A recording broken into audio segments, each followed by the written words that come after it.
Work from home jobs is a pretty hot topic. What's happening, guys? So I've been researching some of the highest work from home jobs available. And for me, the stoke level for this video is incredibly high because due to the recent antigen, a lot of people are looking into remote jobs and work from home careers. And I know what you're thinking. You're probably like, Shane, perfect timing. With all the stuff happening in the world, I never want to leave my house again. I had a feeling you'd say that, and that's why I looked into the videos that were available on this subject, and I was pretty disappointed. Doing surveys for $2 an hour, becoming a BitConnect day trader, selling your soul for likes in order to defeat the evil YouTube algorithm. Not all of these are good options. But in this video, I'm gonna go over work from home jobs that won't be a huge waste of your time, and you might actually be able to make pretty good money from them. That way, if you want to, you can permanently live in your basement and never leave your house again, or if you want to, you can travel the world and live the laptop lifestyle. Let's jump right in with number 10 on the list, which is going to be online tutoring. And this is one that I have a lot of experience with. I did this during college. So during college, I had to take this test in order to get into pharmacy school. It was called the PCAT, and that stands for the Pharmacy College Admissions Test. I spent a ton of time researching the best ways to study for this test. I checked out a bunch of different products and did a ton of research and studied a lot, and I ended up doing really well. A bunch of my friends that were also in pharmacy school wanted to know how I did so well on the test, and so I basically, for free, just shared the information with them that I had learned. After a while, a lot of people that were outside of my friend group but were still on the pharmacy track and they were going to take the PCAT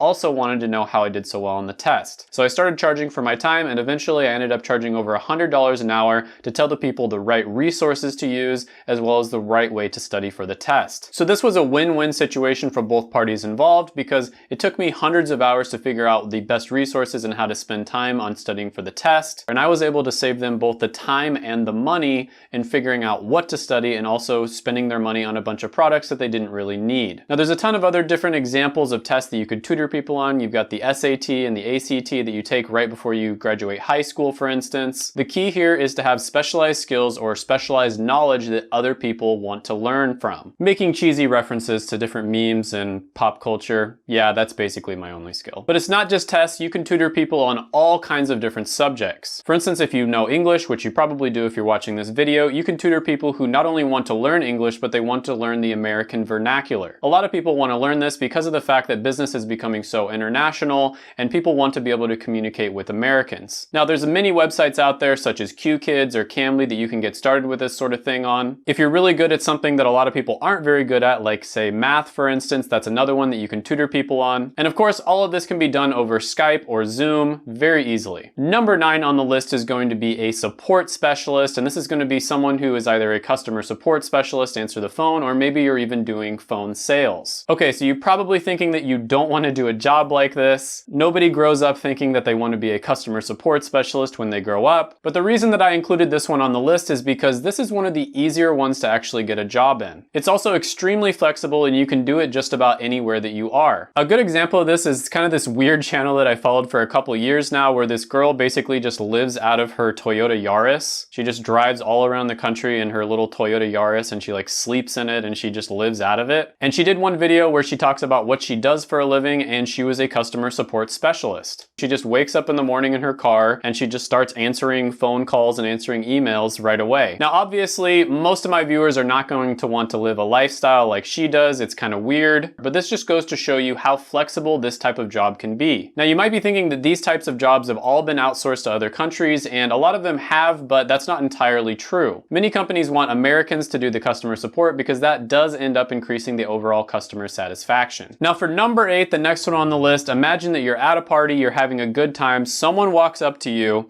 and they ask you what you do for a living, and you reply, I'm a qualitative data search engine evaluator. Number 8 on the list is going to be a search engine evaluater. So there's a ton of different apps that do this. They generally pay between $12 and $15 an hour, and I'll just read a few of them off to you. There's Lionbridge, Appen, iSoftstone, Zero Chaos, and there's a couple more. And you're probably asking yourself, what the heck does a search engine evaluator do? So search engines like Google and YouTube have a bunch of different algorithms that they use to make sure that whatever you're searching for, that type of content is going to be relative, high quality, and of course, useful. Now, they do a relatively good job of this automatically, but there are some types of content out there that they have to have actual people review. If they don't do this, there's always going to be some errors because as smart as AI is getting, it's still not going to understand the nuances of pop culture, for instance. So this is where the search engine evaluator comes in. Let's say that someone is interested in seeing if Beyonce is pregnant.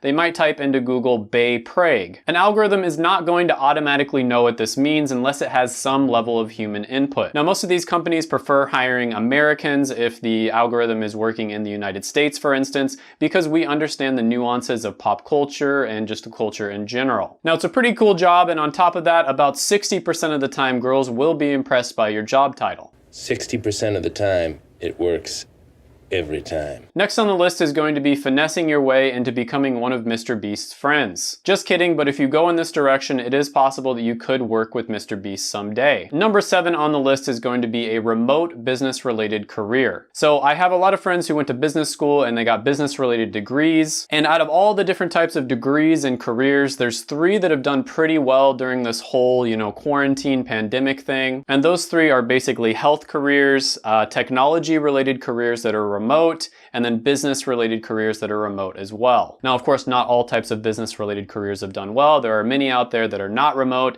and some of those people unfortunately got laid off. But overall, the ones that have done well during this pandemic are people that were able to do their job remotely. And you'd be surprised how many of them are actually like this. I have a friend who works in the finance industry, for instance, and she has a 9-to-5 really good job. And when all this happened, she was really scared, but it turns out that her job was able to be done remotely, and she is basically just chilling at her parents' house, and she's working a normal 9-to-5 schedule like nothing happened. Her career didn't skip a beat at all, and she was surprised at the fact that she could do pretty much everything that she was doing before, but all of it remotely. Now, it's hard to say how much you're gonna get paid doing this. There's so many different careers out there, but I can give you one example. Product managers, for instance, are responsible for the planning as well as the execution of the life cycle of a product. They make around $135,000 a year. There's 286,000 jobs available, and it's growing at 8%, which is much faster than average. Now, I do have to say that remote jobs generally will get paid a little bit less than their non-remote counterparts, but oftentimes it's not as much as you might think. Number 6 is going to be the online version of your current job. Now, on that same vein of,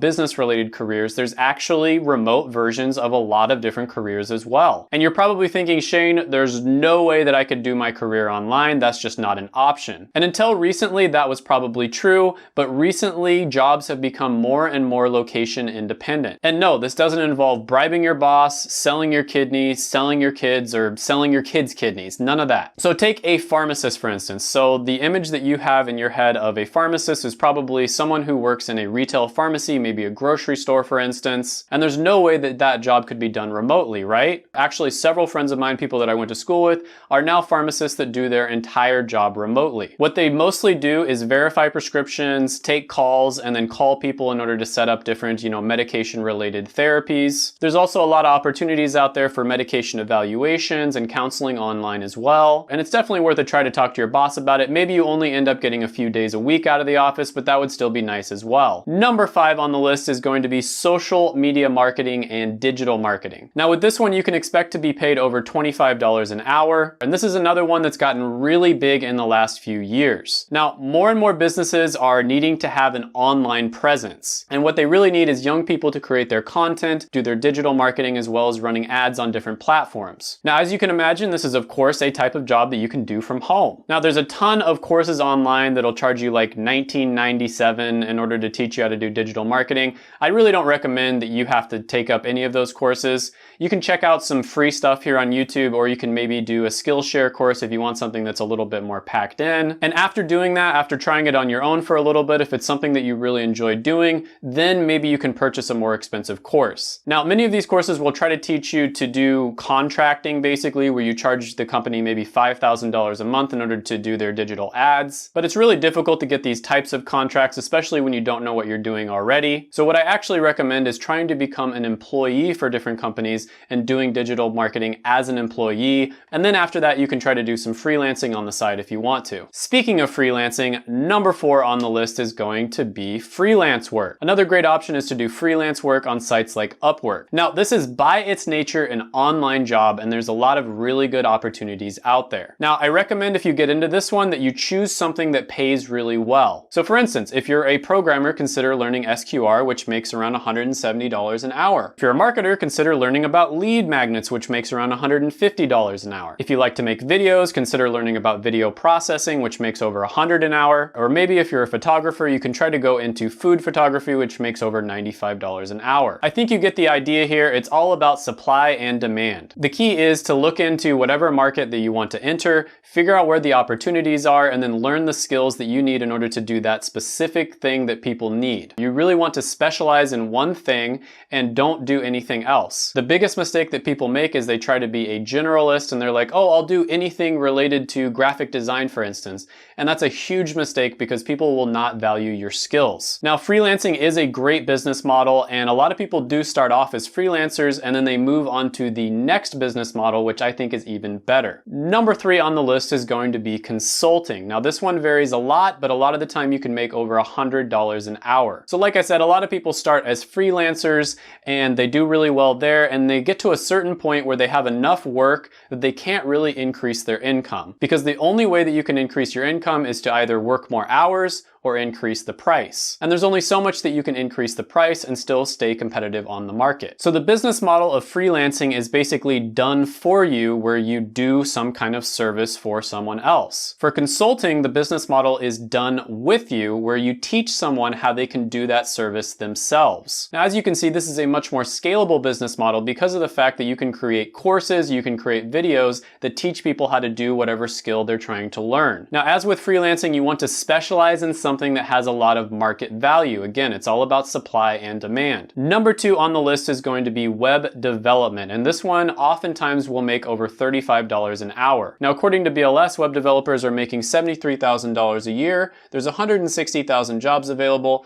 and it's growing at 13%, which is much faster than average. Now, this is a type of job where you can get paid pretty well and you don't actually have to have a degree in order to get your foot in the door. Now, there's a ton of different types of web development out there, so again, you want to specialize in something that has a lot of demand. And a lot of people start off as web developers and then they move on to the next one on the list, which is going to be software engineers. Now, software engineers oftentimes can make over $50 an hour very easily. And I made a video where I argued that it's a good idea to get a computer science degree, and I kind of went over all of my logic in that video. CS graduates tend to make more money and they tend to rise to higher positions within a company. And software developers make $105,000 a year on average, and that's with 1.3 million jobs available, and it's growing at a ridiculous 21%. However, the truth is that there's so much demand for these types of skills out there that there's no way that the computer science graduates could meet all of that demand. And because of that, many people are able to break into this industry with a different degree, like maybe a math degree or a physics degree, or in some cases, no degree at all. And there's no way that the 9,800 computer science graduates every single year are going to fill up the 1.3 million jobs available. And that's a fact. Thank you for watching my video. I made it just for you. Go ahead, smash the like button, hit the subscribe button, ring the notification bell, and comment down below any thoughts, comments, criticisms, etc. that you have on the video. Thank you so much for watching.